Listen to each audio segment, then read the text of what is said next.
Günahkarım fakat ben, af isterim Rabbimden, ya da kanımı dökecek bir vuruş isterim.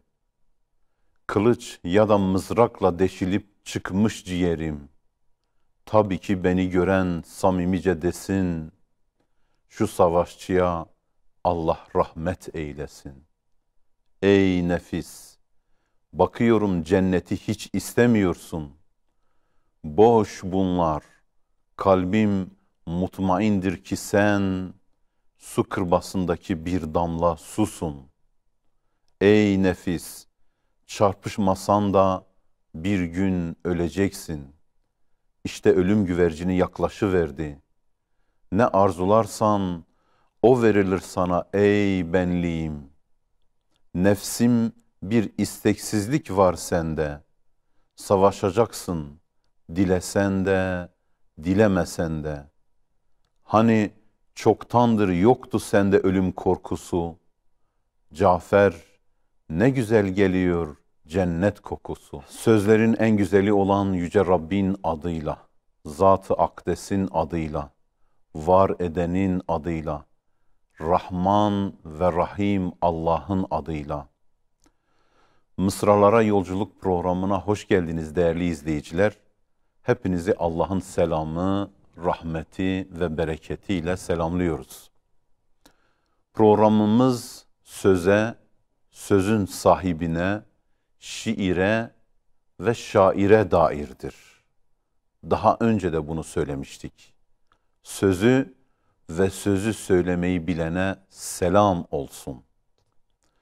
Bu programımızda ele alacağımız şairimiz Abdullah bin Revaha, yani peygamber şairlerinden olan bir şairdir.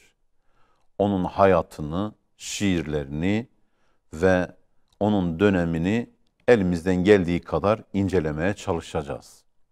Değerli izleyiciler, Şair-i Resulillah diye meşhur olan, bilinen Abdullah bin Revaha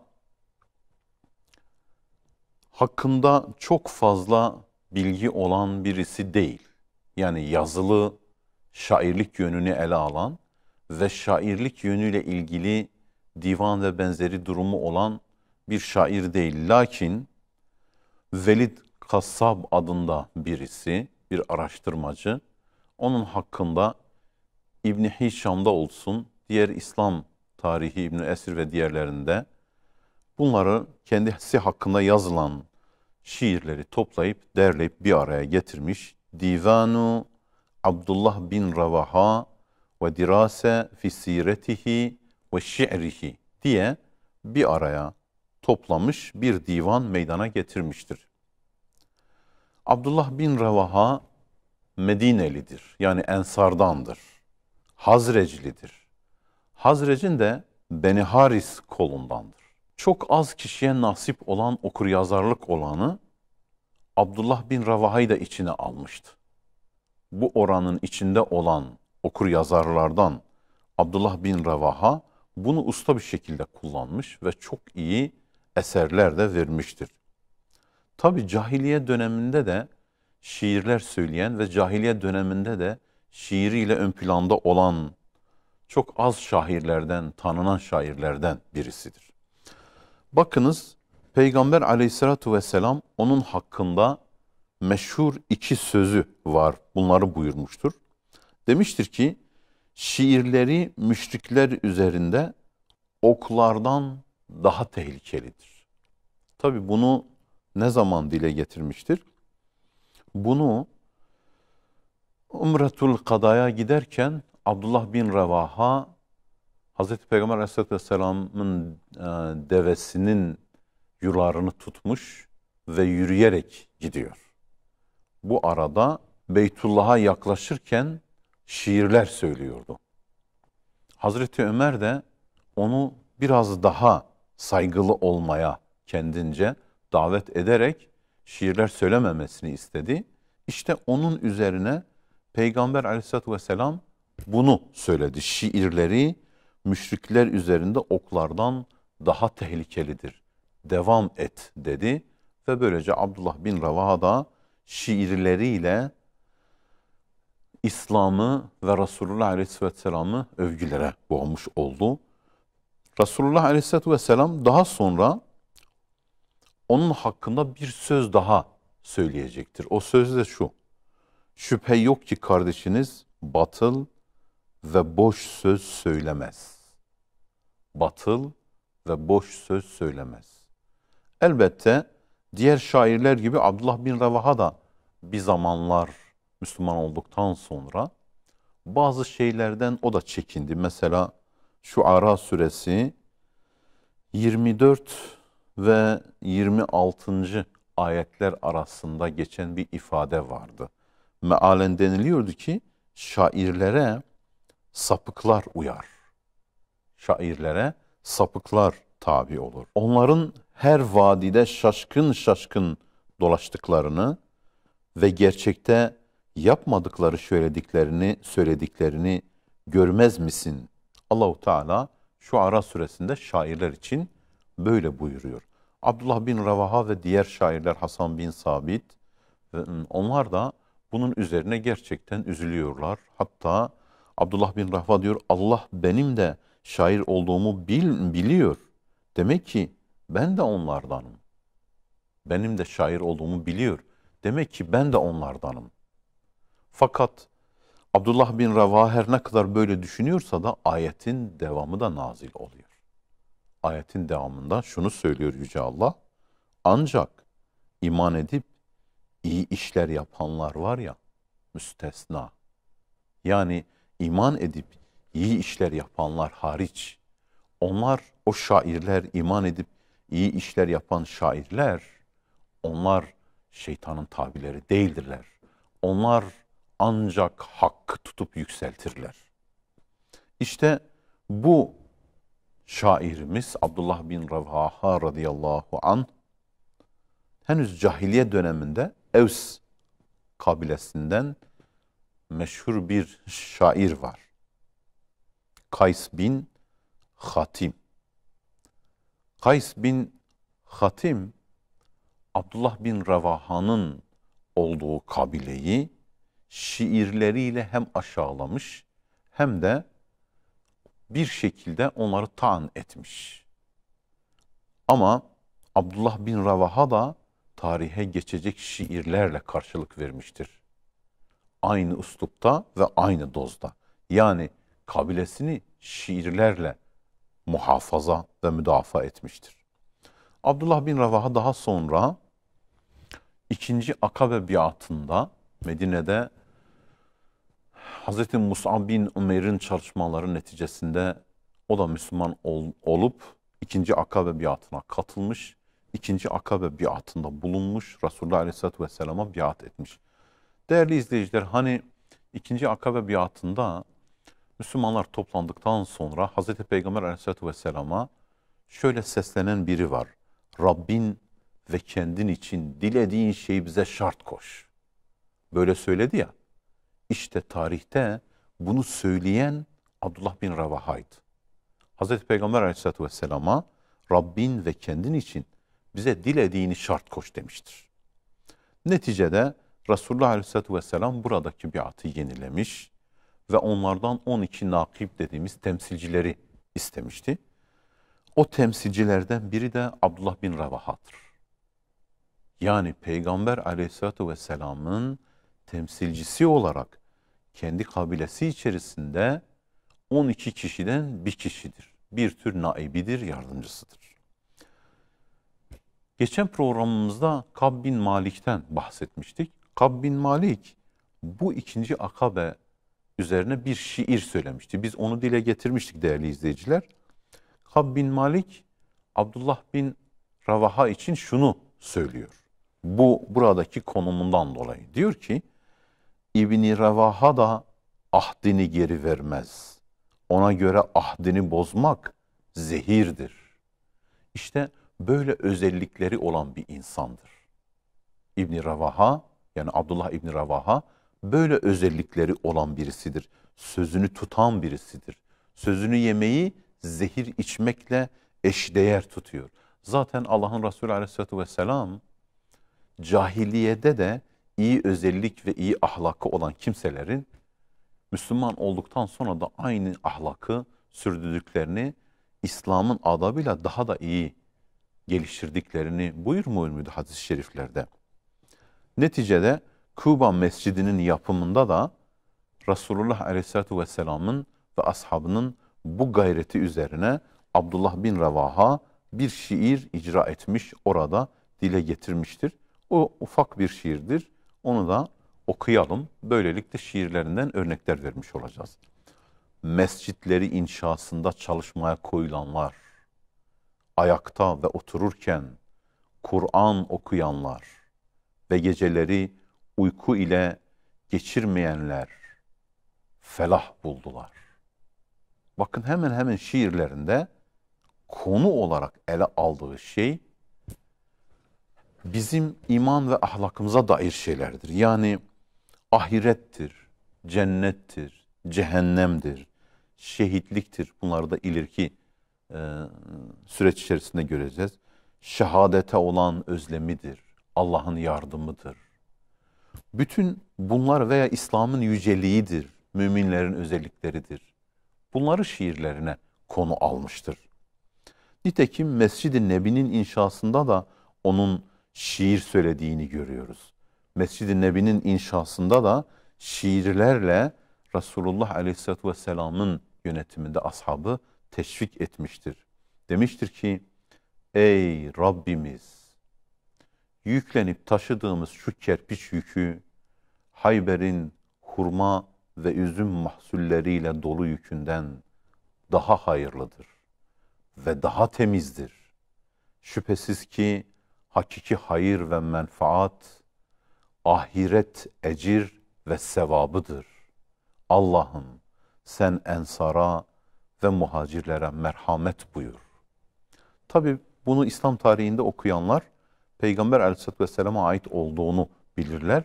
Fakat Hazreti Peygamber Abdullah bin Revaha'ya ait olan bu şiiri bizzat kendisi Hazreti Ayşe'nin rivayetiyle tekrarlayıp durmuştur. Oradaki sahabeyi daha gayrete getirmek, daha coşturmak için. Aynı zamanda Bedir Savaşı'nda da zafer elde edildikten sonra Abdullah bin Revaha başka bir sahabe ile beraber bu zaferi birçok kabilelere götürmüş, onları müjdelemiştir. Ve onları böylelikle İslam'ın ilk zaferiyle, bu böyle duyulan Bedir gibi bir zaferle coşturmuş ve müjdelemeye devam etmiştir. Yazılı ve görsel basının hem günümüzde hem de o zaman ne kadar önemli olduğunu görüyoruz. Yani Resulullah Aleyhisselatü Vesselam kazanılan bir zaferi kabilelere gönderirken kuru laf söyleyecek, zafer kazandık, zafer kazandık diye söyleyecek kimseleri götürmüyor, göndermiyor. Kimi gönderiyor? Bir şairi gönderiyor. Sözünü insanları etkileyecek şekilde söyleme sanatını icra eden bir şairi gönderiyor. Ondan dolayı yazılı ve görsel basın gerçekten de önemlidir. Hatta Peygamber Aleyhisselatü Vesselam'ın kızı olan Hazreti Zeynep'in başına gelen elem dolu bir olay vardı. Yani Mekke müşriklerinin onu devesinden düşürüp karnındaki bebeğinin ölümüne ve bu durumun da ileride onun ölümüne sebep olması gibi elem dolu bir durum vardı. Onun üzerine dahi şiir yazmıştır. Ama Uhud Savaşı ile ilgili yazmış olduğu şiir çok daha farklıdır. Onu size okumak istiyorum. Hazreti Hamza ile ilgili olan biraz daha uzundur. Biz onun belli bölümlerini okumaya çalışacağız. Gözüm ağladı ki o göz için ağlamak hak olmuştu. Onu ne ağlamak ne de sabahleyin yüksek sesle Allah'ın aslanına figan etmek kurtarmaz. Hamza bu öldürülen adam mıdır? Müslümanların hepsi onunla birlikte oradan musibete maruz kalmamıştı. Peygamber dahi onunla musibete maruz kalmıştır. Ey Ebu Ya'la, bu Ebu Ya'la Hazreti Hamza'nın adıdır. Senin için binanın duvarları yıkıldı. Sen ki şereflisin, iyisin, hakka ermiş bir kimsesin. Cennetlerde sana Rabbinin selamı olsun ki o cennetlerin karışımı zail olmayan daima nimetlerdir. Haberiniz olsun ey Haşimi sülalesi, ey hayırlı kimseler, sabredin, bütün işleriniz güzeldir ve yerindedir. Resulullah sabredici ve keremli bir kimsedir. Konuştuğu zaman Allah'ın emrini ifade eder. Bir sabah ki sizce acele ölüm gelmiştir. Bir sabah ki Ebu Cehil yere devrilip kalmıştı. Onun üzerinde ise halkalar halinde kuşlar gezerlerdi. Haberin olsun ey Hind, ağla, bıkma. Sen çok gözü yaşlısın ve çok zararlısın, kaybedicisin. Ey Hind, bilesin ki Müslümanlara karşı sevincini izhar etme. Çünkü sizin yüksek şahsiyetleriniz alçak kimselerdir. Böylece onlara karşı, yani Uhud'da Hazreti Hamza'yı savunan ve onun ciğerini ağzına atıp ölümüne sebep olan Hind'i de bir şekilde eleştirmiştir şiirinde. Tabi burada sizin yüksek şahsiyetleriniz alçak kimselerdir derken Bedir Savaşı'na da işaret ediyor ki onların hepsi, yani ileri gelenleri bir şekilde kuyunun içine, yani bir alçak yere konulmuştu. Oraya atılmıştı, üstü kapatılmıştı. Oraya da bir işaret var. Hendek Savaşı ile ilgili bir şiiri de var. Hendek Savaşı'ndaki durumu açıklayan ve onunla ilgili diyor ki, Allah'ım sen olmasaydın biz hidayet bulmazdık. Sadaka vermez, namaz da kılmazdık. Düşmanla karşılaştığımızda ayaklarımızı sabit tut ve bizim üzerimize muhakkak sekinet indir. Çünkü o düşmanlar bizim üzerimize saldırmışlardır. Onlar bize bir fitne isterlerse biz fitneye yanaşmayız. Hazreti Peygamber şiirin son tarafını okurken uzatıyordu. Bu okuduğumuz şiiri, onlar bize bir fitne isterse biz fitneye yanaşmayız. Son tarafını okuduğu zaman Hazreti Peygamber Aleyhisselatü Vesselam böylelikle bunu uzatarak daha farklı bir havasını oluşturmaya, yani şiirin gücünü oluşturmaya okuyarak çalışıyordu. Ya Allah yaşama ancak ahiret yaşamasıdır. Başka bir tercümede de ey Allah'ım hayat ancak senin verdiğin ahiret hayatıdır. Sen ensar ve muhacirleri iyileştir. Tabi bunlar hepsi Abdullah bin Revaha'nın şiirleridir. Şu okuduğum Allah'ım sen olmasaydın biz hidayet bulmazdık. Sadaka vermez, namaz da kılmazdık şeklindeki ifadeleri İslam tarihinde İbn Hişam'da okuduğunuzda bakarsınız ki sanki Hazreti Peygamber Aleyhisselatü Vesselam buyurmuştur. Fakat Hazreti Peygamber Abdullah bin Revaha'nın bizzatihi kendisinin söylemiş olduğu bu şiirleri söyleyerek onun şiirini dile getirmiştir. Hayber Savaşı için de teşvikleri olmuştur şiirleriyle ve Hayber Savaşı'nda da başka şeyler dile getirmiştir Hayber Savaşı'nda.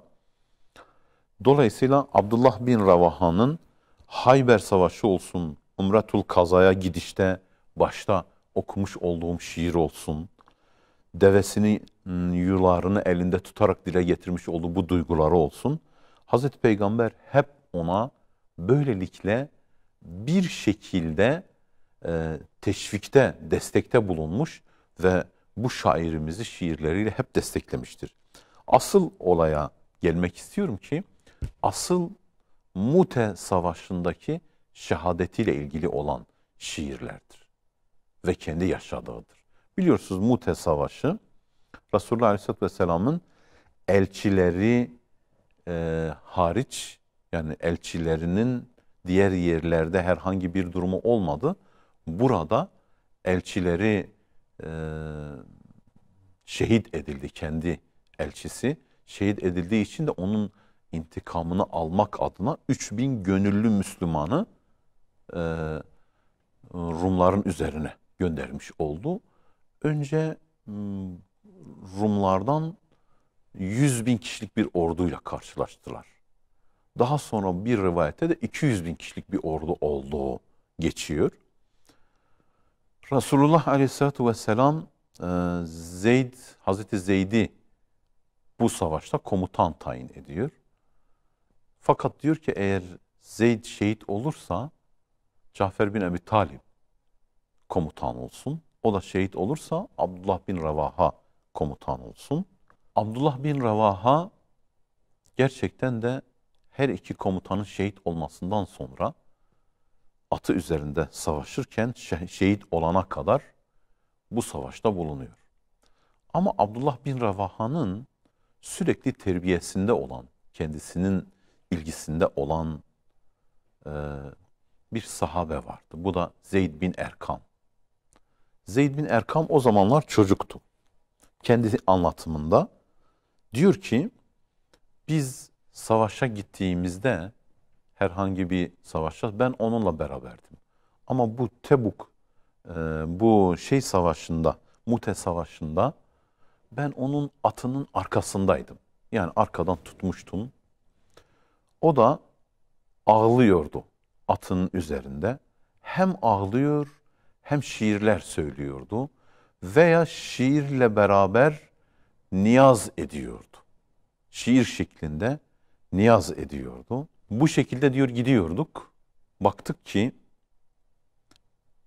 bu inlemeleri, duası ve ağlaması çoğalınca ben diyor bu durumda üzüldüm. Zeyd bin Erkam ben üzüldüm diyor. Ve üzüntümü belli edince bana dedi ki sana ne oluyor? Sana ne oluyor? Şehit olmamın sana ne zararı var? Hak Teala bana şehitliği nasip ederse sen de benim hayvanıma biner, geri döner yerine ulaşırsın.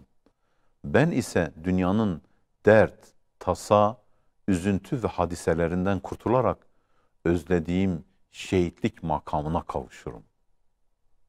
Hatta diyor o gece biz konakladığımız zaman uzunca diyor 2 rekat namaz kıldı. Uzunca 2 rekat namaz kıldı. Sonra bana döndü dedi ki ey çocuk inşallah diyor bu sefer şehitlik nasip olacaktır. İnşallah bu defa şehitlik nasip olacaktır. Şimdi değerli izleyiciler hem şair hem bir kahraman hem bir komutan hem zamanına göre okuma yazması olup da belli bir eşraftan seviyeden olan bir insan ve hemen hemen her konuda yegane güzel ölçüleri olan bir şahsiyet. Böylelikle Abdullah bin Revaha işte orada biraz önce başlarken programımız okuduğumuz şiiri söylemesi, nefsiyle ilgili olan şiiri söylemesi, şehadete olan özlemini dile getirmesi tarihteki sayfalardan bir sayfa oldu. Şimdi Mute'ye doğru giderken yolda bir şiir söylemişti. Değerli izleyiciler kusura bakmayın. Rahatsız olduğumuz için öksürük bazen tutuyor. Onun için özrümü beyan ediyorum. O tarafa yani şeye doğru giderken Mute'ye doğru bazı şiirleri söylemesi konusunda teşvikte bulunuyor. Mesela Müslümanlar dua ederken Müslümanlar onlar için Allah sizi korusun, size yardımcı olsun, sizi sağ selim bize kavuştursun diye Resulullah Aleyhisselatü Vesselam'ın da orada olduğu ortamda bense Rahman'dan mağfiret dilerim. Bir de kanın köpüğünü artıracak şekilde bir darbe veya ölüme götüren karnı ve ciğerleri deşen bir hançer yarası.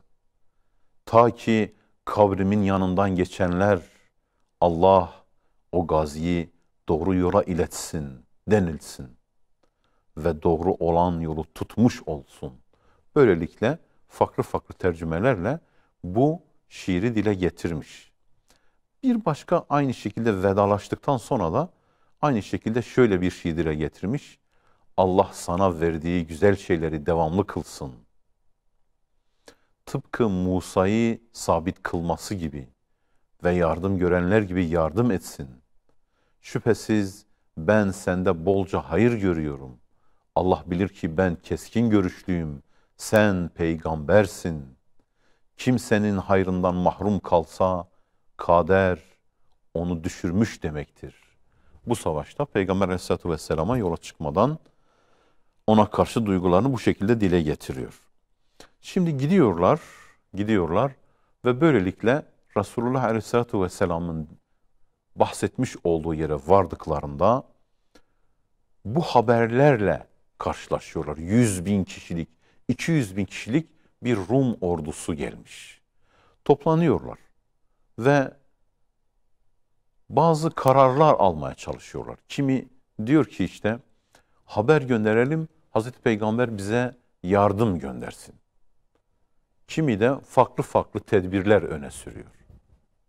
Ama o kardeşlerim diyor, unutmayın ki biz düşmana karşı sayı ve silah çokluğuyla savaşmıyoruz. Yani biz çok değiliz veya silahımız üstündür ona güvenerek buraya gelmedik.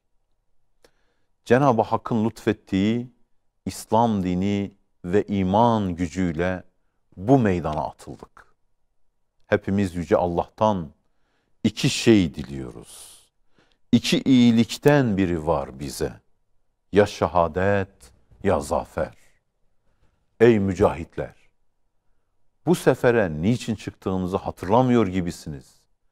Çünkü hepiniz biliyorsunuz ki ya kahramanca savaşıp zafer kazanacağız veya Allah rızası için ölüp şehit olacağız. Bu mertebelerin her ikisi de her Müslüman için en büyük şereftir. Böyle buyuruyor Abdullah bin Ravaha ve böylelikle bu şekilde dile getirdikten sonra oradaki 3.000 Müslüman galeyana geliyor.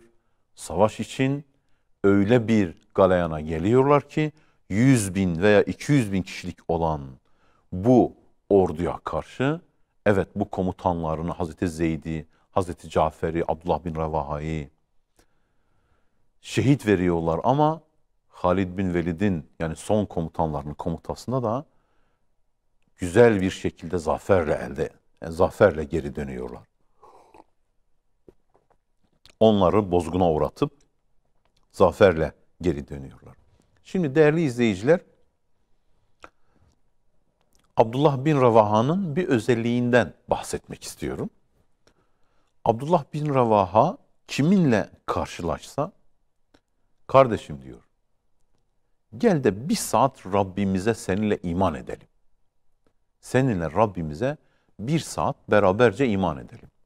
Şimdi tepkiler farklı. Kimi diyor ki yani ne demek iman edelim? Biz mümin değil miyiz? Kimi de bu durumlardan şikayet oluyor. Resulullah Aleyhisselatü Vesselam'a gidiyor ve Abdullah bin Revaha'nın ikide bir kendilerine bunu söylediğini dile getiriyor. Halbuki o mümin değil miyiz diyenlere karşı Abdullah bin Revaha'nın şöyle bir cevabı var. Evet müminiz ama Allah'ı zikredelim ki imanımız artsın. Böyle bir aşk ve böyle bir sevdası var yüreğinde bu şair Müslümanın. Gidip Peygamber Aleyhisselatü Vesselam'a da onu şikayet edenlere Hazreti Peygamber Aleyhisselatü Vesselam şöyle buyuruyor. Allah Abdullah bin Revaha'ya rahmet etsin. Meleklerin övündüğü meclisi seviyor. Hani biliyorsunuz Resulullah Aleyhisselatü Vesselam'ın bir hadis-i şerifi var. Allah'ın adının anıldığı mecliste Rahman'ın melekleri gökyüzüne kadar üst üste yığılırlar. Ve üst üste yığıldıklarında oradakiler kalkana kadar hepsine mağfiret ve af dilerler. İşte bu hadise dayanarak Resulullah Aleyhisselatü Vesselam bunu bize hatırlatıyor. Meleklerin övündüğü meclisi seviyor. Hazreti Peygamber onun için gerçekten onun bulunduğu meclisin melekler tarafından övüldüğünü zaman zaman dile getirmiştir. Bir de buna karşılık Abdullah bin Revaha'nın da Resulullah Aleyhisselatü Vesselam'a karşı olan sevgisi az değildir. Ve sevgisini sürekli şiirleriyle dile getirmiş. Mesela bir şiirinde şöyle bahsetmiştir bu sevgisinden. Şüphesiz ben sende bolca hayır görürüm. Allah bilir ki ben keskin görüşlüyüm. Sen peygambersin. Kimsenin hayrından mahrum kalsa kader onu düşürmüş demektir. Allah sana verdiği şeyleri devamlı kılsın. Tıpkı Musa'ya sabit kılması gibi ve yardım görenler gibi yardım etsin. Böylelikle Hazreti Peygamber Aleyhisselatü Vesselam bu şiiri dinledikten sonra onun için buyurmuştur ki Allah seni de güzel olan her şeyde sabit kılsın. Ne güzel bir dua. Hazreti Peygamber Aleyhisselatü Vesselam'ın böyle bir duasına mazhar olmak ve onun diliyle böyle bir iltifata boğulmak ne güzel. İşte şairler, daha sözlerimin başında da söylediğim gibi, ancak iman edip iyi işler yapanlar, hayırlı işler yapanlar müstesna diyor ya ayet-i kerime, şairler bu iyi işleri yapmakta birçok kimselerden çok daha üstündürler. Çok daha etkilidirler ve çok daha yürekten, çok daha içten, samimiyetle bunları dile getiriyorlar ki Resulullah Aleyhisselatü Vesselam bile hemen orada Allah seni güzel olan her şeyde sabit kılsın diye Abdullah bin Revaha'ya duada bulunmuştur. Değerli izleyiciler, o aynı zamanda farklı farklı konularda da yazmış. Mesela Müslümanın bir özelliğidir. Bir özelliği. Bu özelliği de وَالَّذ۪ينَ هُمْ عَنِ اللَّعْوِ مُعْرِضُونَ yani boş olan şeylerden yüz çevirmesi. İşte Abdullah bin Revaha da bunun üzerine de bir şiir yazmış. Tan yeri ağarıp fecir yükseldiği sırada Resulullah kitabını okuyarak içimizde o bize delaletin ardından hidayeti gösterdi. Kalplerimiz ona tereddütsüz inanmıştır ki onun söylediği her şey muhakkak vaki olacaktır. Müşriklere yatakları ağırlık verdiği sırada o peygamber yanını döşeğinden uzaklaştırıyordu. Böylelikle Hz. Peygamber Aleyhisselatü Vesselam'ın bu özelliklerini şiire döken bir durum da olmuştur. Bir gün Abdullah bin Revaha, kendisinden gelen bir rivayette Resulullah Aleyhisselatü Vesselam kendisine sormuş. Demiş ki sen şiir söylemek istediğinde sözlerini nasıl diziyorsun? Şöyle bir bakınıyorum, sonra söylüyorum demiş. O zaman Resulullah Aleyhisselatü Vesselam demiş ki haydi müşrikler için de bir şeyler söyle. Yani müşriklere de karşı aynı bu durumu tatbik et diye o da müşriklere karşı söylemiş ve Resulullah Aleyhisselatü Vesselam memnuniyet belirtisiyle Allah seni sabit kılsın diye tekrar tekrar buyurmuştur. Değerli izleyiciler, onun şiirleri ağır değildi, kopuk da değildi birbirinden. Kısa cümleliydiler aslında, sıkıcı değildi.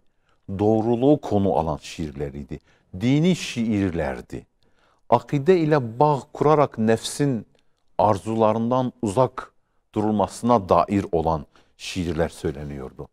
Onun şiirlerinden bir örnek vermek gerekirse şöyle kısaca bakalım. Bir değirmendir ölüm. Eğer bu şiiri de dile getirirsek programımızın sonuna doğru yaklaşıyoruz inşallah. Bir değirmendir ölüm.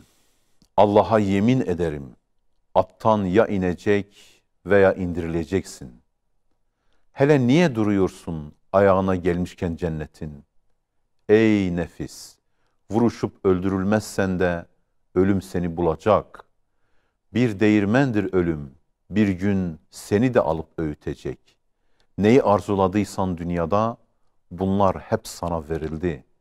Doğru yolda ilerlersin, eğer istersen arkadaşların gibi şehadeti. Değerli izleyiciler, Abdullah bin Revaha'nın divanında elbette okuyacağımız ve programımızı daha da uzatabileceğimiz şiirler vardır. Fakat burada asıl olan Peygamber Aleyhisselatü Vesselam'ın ashabından olan bir şahsiyeti sizlere hatırlatmak, tanıtmaya çalışmaktır. Bu şahsiyet Abdullah bin Revaha'dır. Aynı zamanda sahabedendir, ileri gelenlerdendir ve kıymetli bir şahsiyettir, şairdir. Hem sözüyle hem kılıcıyla meydanlarda kahramanlık yapan nadide kişiliklerden biridir. Allah bizi ve neslimizi onlar gibi hem meydanda hem sözlerde hem doğruluğunda hem de tuttuğu yolda geri kalmamada olanlardan eylesin. İnşallah öyle diyelim. Bir dahaki programda tekrar ve tekrar buluşmak üzere, tekrar başka bir sahabe şairin hayatını anlatmada veya bir misafirle bir araya gelmekte buluşmak üzere. Allah'a emanet olun. Allah'ın selamı, rahmeti ve bereketiyle.